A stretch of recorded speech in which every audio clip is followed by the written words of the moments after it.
राजस्थान में कई सारे भूतिया जगह है और उन्हीं जगहों में से एक पिछले 200 सालों से इस थार रेगिस्तान में वीरान पड़ा हुआ ये है कुलधारा गांव, जिसे भूतिया गांव के साथ ही में एक श्रापित और रहस्यमय गांव माना जाता है, क्योंकि इसी कुलधारा गांव से सुबह का सूरज उगने से पहले हजारों लोग अचानक से गायब हो चुके थे और उन लोगों को ढूंढने के लिए सालम सिंह ने अपनी सेना भी भेजी थी।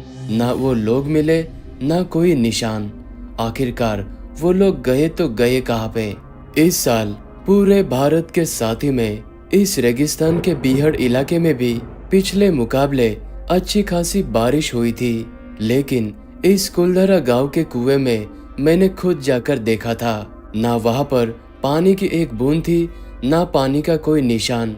क्या आज भी उन पालीवाल ब्राह्मणों का श्राप इस कुलधारा गांव में जीवित है? क्या सच में कुलधारा गांव में आज भी भूत प्रेत और रहस्यमय कोई चीज है? इस तरह के कई सारे सवाल मन में लिए मैं निकल पड़ा जैसलमेर से 20 किलोमीटर के दूरी पर स्थित इस कुलधारा गांव को अपने आंखों से देखने के लिए। जैसलमेर से लगभग 40 मिनट का सफर तय करते हुए अभी हम कुलधारा गांव के एंट्री गेट के पास में पहुंच चुके हैं और अंदर जाने के लिए कुछ इस तरह के यहाँ पर एंट्री फीस लिए जाते हैं। गांव के इस प्रवेश द्वार से 1 किलोमीटर अंदर जाते ही आप पहुंच जाओगे कुलधारा गांव के इस सूने पड़े प्रांगण में, जहां पर कभी बच्चे खेला कूदा करते थे। और जैसे ही आप इस कुलधारा गांव को घूमने के लिए निकल पड़ेंगे, यहाँ पर आपको खंडर में तब्दील हो रहे कई सारे घर नजर आएंगे। यहाँ पर कभी लोग रहा करते थे। इस बीहड़ रेगिस्तान में सामान्य जीवन जीना बहुत ही कठिन हो जाता है, लेकिन फिर भी 13वीं सदी में पालीवाल ब्राह्मण समाज के लोग इस तपती रेगिस्तान में क्यों आए, तो चलिए जानते हैं। 1251 ईस्वी के बाद में अलाउद्दीन खिलजी के भाई जलालुद्दीन खिलजी ने पाली नगर की समृद्धि देखकर पाली पर आक्रमण कर दिया था। जी हाँ, पहले पालीवाल ब्राह्मण समाज के लोग राजस्थान के पाली में रहा करते थे। आक्रमण के दौरान पालीवाल समाज के लोगों ने अपना धर्म और स्वाभिमान की रक्षा करने के लिए युद्ध किया, जिसमें कई सारे ब्राह्मणों ने वीर गति प्राप्त की। इस भीषण हत्याकांड के बाद में बचे हुए पालीवाल ब्राह्मण अपना पाली नगर त्याग कर वे इसी रेगिस्तान के बीहड़ इलाके में आए और उन्होंने जैसलमेर के आसपास में कुलधारा को मिलाकर कुलधारा जैसे और भी 84 गांव बसाए। वे सभी लोग पाली नगरी से आए हुए ब्राह्मण थे, इसीलिए उन्हें पालीवाल ब्राह्मण कहा गया। और वे कोई साधारण समाज के लोग नहीं थे, क्योंकि उन्हें विशेष ज्ञान प्राप्त था। वो अच्छे खासे पढ़े लिखे थे, इसीलिए उन्होंने इस बीहड़ रेगिस्तान को चुना, क्योंकि ऐतिहासिक काल के समय में ये जैसलमेर शहर प्राचीन रेशम मार्ग यानी कि सिल्क रूट का हिस्सा था। वे सभी समाज के लोग व्यापार के दृष्टिकोण से यहाँ पर बस गए थे। सिर्फ इतना ही नहीं, बल्कि उन्होंने जैसलमेर के शुष्क रेगिस्तान में भी सिंचाई और खेती की एक अनूठी प्रणाली विकसित की थी, यानी कि उन्हें कृषि के साथ ही में व्यापार में भी कौशल्य प्राप्त था। तो इस तरह से पालीवाल ब्राह्मण समाज के लोग कुलधारा को मिला के और भी 83 गांव में बड़ी आनंद से, खुशहाली से और अपना एकत्रित जीवन बिताया करते थे। तो ऐसा क्या हुआ कि एक ही रात में इन सभी को अपना गांव छोड़कर अचानक से गायब होना पड़ा? तो चलिए जानते हैं।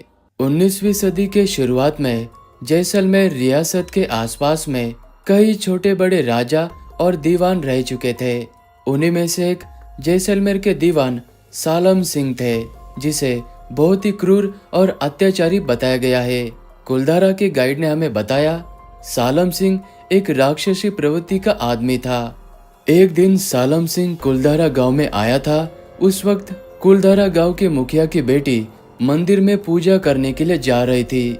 तब सालम सिंह की नजर मुखिया के बेटी पर पड़ी, जो कि बहुत ही खूबसूरत थी। तो सालम सिंह ने कुलधारा गांव के मुखिया को कहा कि आपके बेटी का विवाह मुझसे करा दे, लेकिन कुलधारा गांव के मुखिया ने मना कर दिया। तो सालम सिंह ने मुखिया को कहा, अगर मेरा विवाह नहीं कराया गया तो मैं सभी गांव से ज्यादा से ज्यादा टैक्स यानी कि कर वसूल करूंगा। तो कुलधारा गांव के मुखिया ने सभी गांव के मुखिया को बुलाया और इस कुलधारा गांव में पंचायत ली और सभी गांव के मुखिया ने और सभी पालीवाल ब्राह्मण समाज के लोगों ने सालम सिंह की क्रूरता और वो एक अच्छा इंसान नहीं था इसीलिए सालम सिंह को मना कर दिया। यानी कि सालम सिंह को लगा कि सभी ने विद्रोह कर दिया। तो इस तरह से सालम सिंह ने सभी गांव वासियों को कुछ दिन का समय दिया और उसके बाद में उसने कहा कि वो जबरन कुलधारा गांव के मुखिया के बेटी को यहाँ से उठाकर लेकर जाएगा अगर सभी ने उसका विवाह कराकर नहीं दिया तो। सालम सिंह ने जो समय दिया था उसके आखिरी रात में कुलधारा गांव के निवासियों के साथ ही में अन्य 83 गांवों के मुखिया ने और सभी ने ये फैसला किया कि वे अपनी इज्जत, गरिमा और स्वतंत्रता बचाने के लिए ये सभी 84 गांव छोड़कर यहाँ से चले जाएंगे। लेकिन वे सभी लोग 84 गांव को खाली कर कर चले तो गए लेकिन एक रहस्यमय तरीके से, क्योंकि अगले ही दिन सालम सिंह जब यहाँ पर आया तो उसे किसी भी गांव में कोई भी नजर नहीं आया। तो उसने सब जगह ढूंढने के लिए अपनी सेनाओं को भेजा था लेकिन सालम सिंह के सेना को ना तो कोई गांव वाला मिला ना उनका कोई निशान। वो इस तरह से किसी रहस्यमय रूप से गायब हो चुके थे। लेकिन पालीवाल ब्राह्मण समाज के लोग सभी गांव को